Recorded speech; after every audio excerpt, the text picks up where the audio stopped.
the VP today. I've asked her, the VP today, because she's the most qualified person to do it, to lead our efforts with Mexico and the Northern Triangle and the countries that help. We're going to need help in stemming the movement of so many folks stemming the migration to our southern border.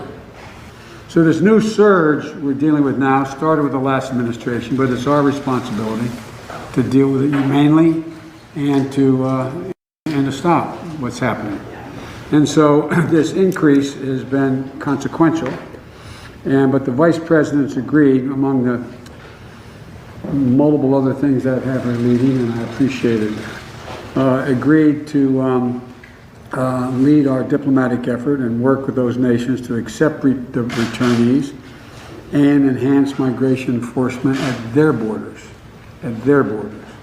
We're already talking with Mexico about that. She's already done that. We're going to be dealing with a full team now that we have to be able to deal with the problem here at home, but also to deal with it now in terms of in country. It's not her full responsibility and job, but she's leading the effort, because I think the best thing to do is to put someone who, when he or she speaks, they don't have to wonder about, is that where the president is? When she speaks for me, doesn't have to check with me, she knows what she's doing, and I hope we can move this along. So, Madam Vice President, thank you. I gave you a tough job, and you're smiling. But there's no one better capable of trying to organize this for us. Well, thank you, Mr. President, and for having the confidence in me. And there's no question that this is a challenging situation. As the President has said, there are many factors that lead President to leave these countries. And while we are clear that people should not come to the border now, we also understand that we will enforce the law, and that we also, because we can chew gum and walk at the same time, must address the root causes that cause people to make the trek, as the President has described, to come here. Needless to say, the work will not be easy, but it is important work. It is work that we demand, and the people of our countries, I believe, need to help stem the tide that we have seen. So thank you, Mr. President, for your comment. I'm kind of going down a rabbit hole with this whole Border Czar thing. So bear with me. The claim is Kamala Harris being the Border Czar and not doing her job. And looking into things, I'm not a political person. I just know what I feel about certain subjects. So I decided, instead of just, I am talking off the top of my head a lot, which, to the person who is actually versed in politics and actually educating it, I sound like an idiot many times. But as far as a humanitarian viewpoint, what I have with certain things that I see, I'm not stupid, okay, per se. So I do know that knowledge is power, and if I'm gonna make a claim or speak on something, I should actually know what I'm talking about. And as far as Kamala Harris and her doing her job, I have no clue. As far as the President of the United States, I have no clue. As far as Republican, Democrat, I am like completely in the center, because honestly, I view the world in a different light as far as the stage goes than many of my peers do that live and breathe in this world. Put it that way. Not a total conspiracy theorist. I'm not for some of these stupid conspiracies, but I'm also not against them, because some of them do make sense, and people do provide a little bit of proof other than what the narrative that's thrown out there is. And that's what people like to do. It's a stage. It's a grand illusion. And what our job is to weed through what's bullshit and what's the truth. If we want to make an informed decision. I am pro-informed decision making. So I'm learning, okay? There is a term, a political term in the United States called a czar. I always me personally, I've always heard the term Czar of Russia. So I always thought it was like a leader of a communist country or something like that. But to my surprise, I'm learning that there is a political term out there to describe somebody who is the head of a certain branch.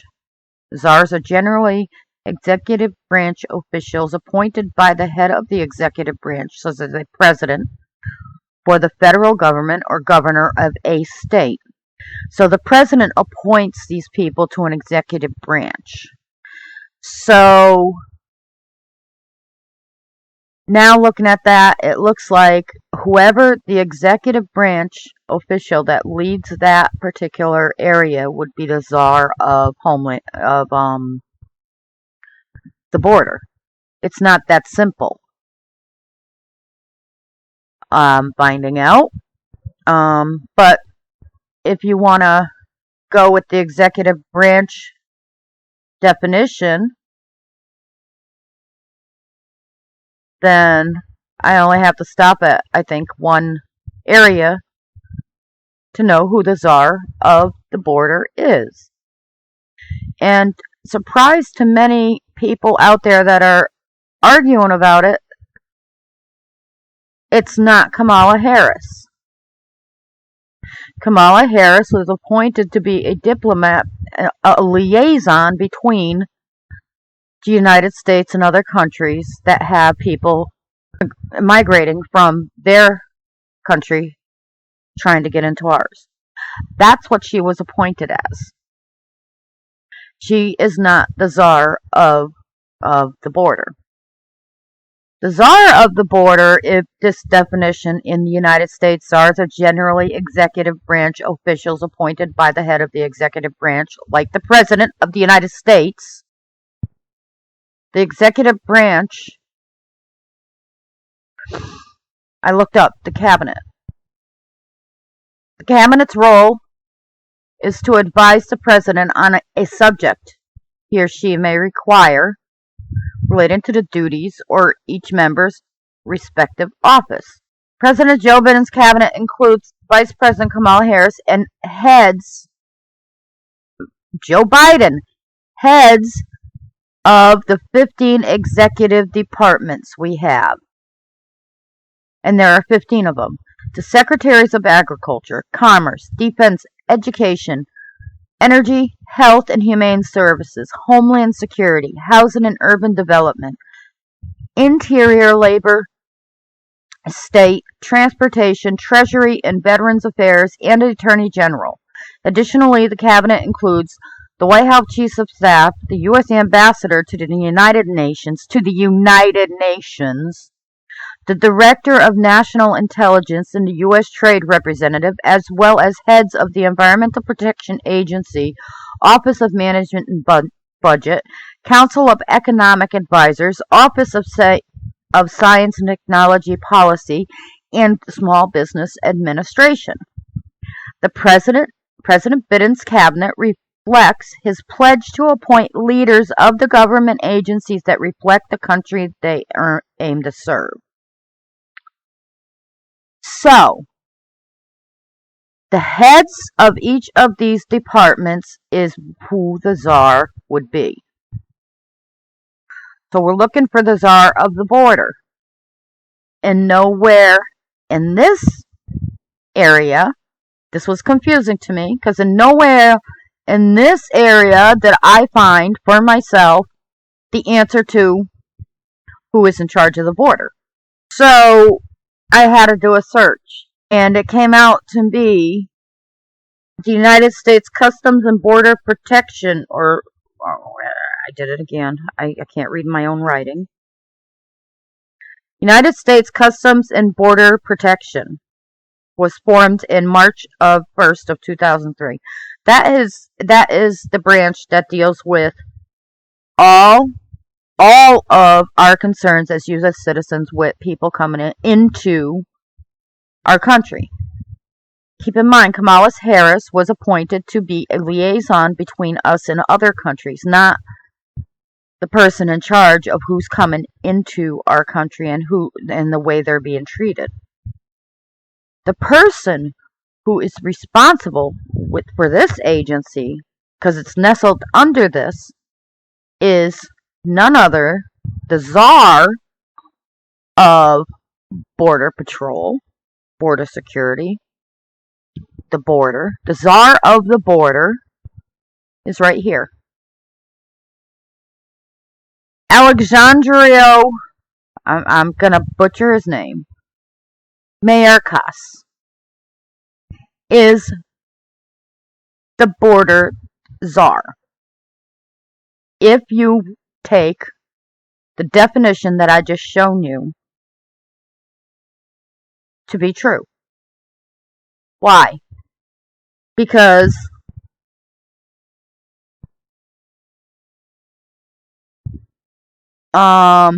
shit.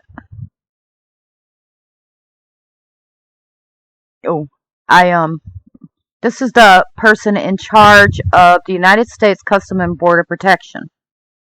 Because I was looking to see who possibly the czar could be.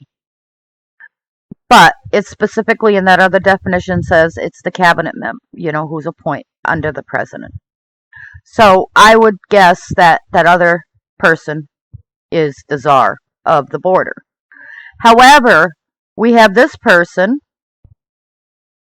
who actually is, let me see if I can't backtrack with this. He is the acting commissioner of this whole agency, U.S. Customs and Border Protection. This is who we want to hold accountable right here for our concerns as American citizens.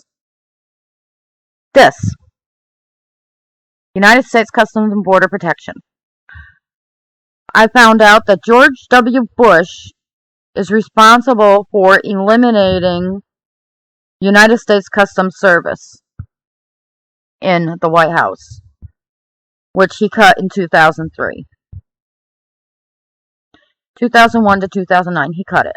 So he's responsible for taking that away, and then Obama comes in, and then supposedly Obama's the reason why we have such a mess at the border, quite honestly, because Trump inherited that. But I'd have to go down that rabbit hole too to see what the truth was, because George Bush is the one who actually did away with Homeland Security, the the United States Customs Service.